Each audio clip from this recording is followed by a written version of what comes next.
Привет, друзья! Меня зовут Артур Проченко, и в этом мастер-классе мы приготовим коричневый куриный бульон.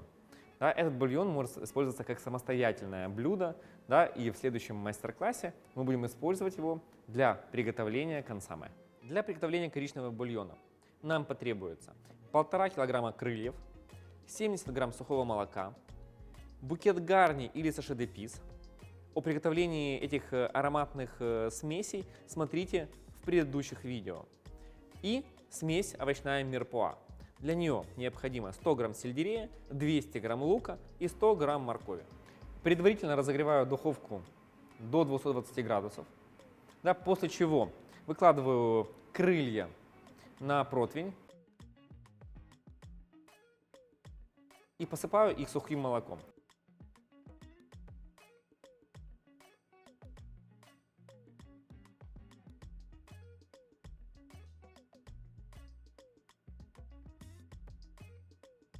Запекаю на протяжении 20 минут. Зачем мы добавили сухое молоко при запекании куриных крыльев? Есть такое понимание, как реакция Майера, которая дает нам основной вкус жареного продукта. Румяная корочка хлеба, румяная корочка на запеченном мясе – все это реакция Майера. Это реакция между белками и углеводами. Это сложная реакция, которая интенсивно проходит при температуре выше 130-140 градусов. В курице достаточно много белка, но не хватает углеводов. И нам необходимо для усиления этой реакции как раз интегрировать сахар извне. И сухое молоко является наилучшим компонентом для этих целей, потому что собой представляет как концентрацию белка, так и высокую концентрацию сахаров. Посыпая поверхность, лучше получим ту самую румяную корочку, которая в дальнейшем даст максимальный аромат и вкус нашему коричневому бульону. 20 минут прошло, и наши крылья с сухим молоком приобрели румяную корочку. После чего крылья я переложу в кастрюлю. В этот нагар, который образовался на противне, я налью немного воды и нагрею, после чего растворю его. Залью крылья образовавшимся таким концентрированным бульоном, который часто называют жу. Долью остаток воды, чтобы в сумме получилось 2,5 литра.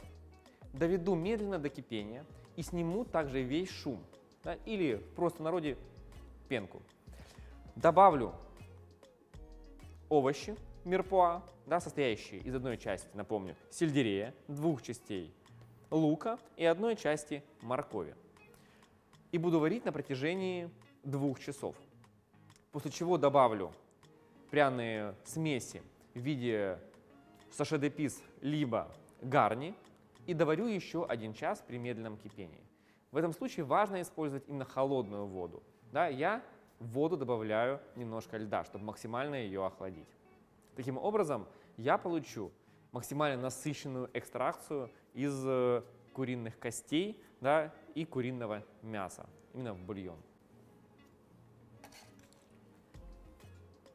Перекладываю наши румяные крылья в кастрюлю.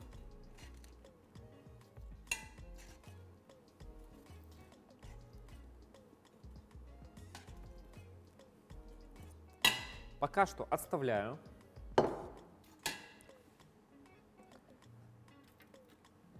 Лоток ставлю на нагрев и добавляю немного воды.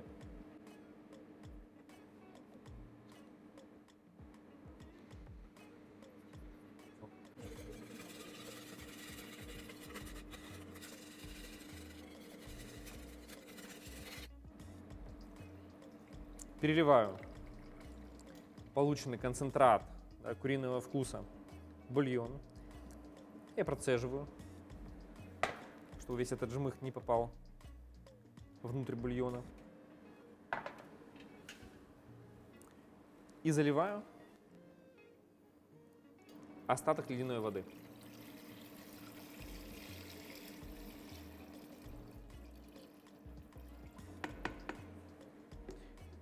Довожу до кипения, снимаю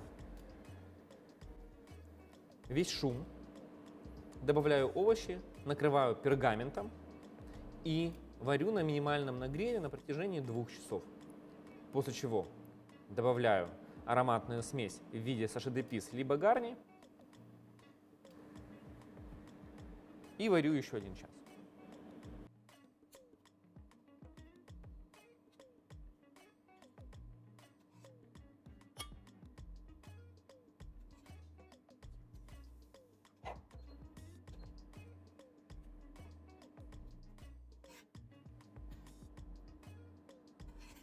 Я убрал шум. Теперь добавляю смесь из овощей мирпоа.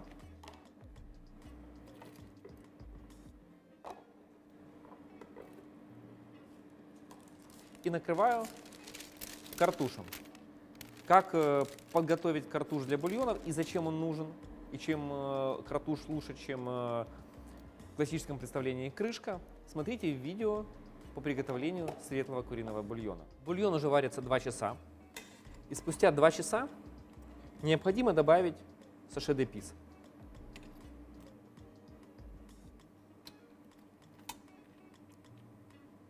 Накрываем также картушем и продолжаем варить на протяжении еще 1 часа.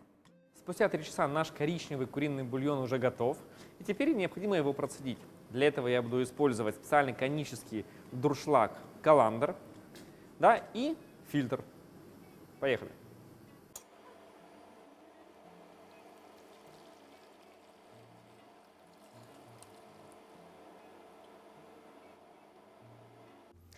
Коричневый куриный бульон. Наиболее насыщенный бульон, да, который используется уже как самостоятельное блюдо. И будем в дальнейшем его использовать для приготовления консомме. Если это видео было вам полезно, ставьте лайк и, конечно же, подписывайтесь на наш канал.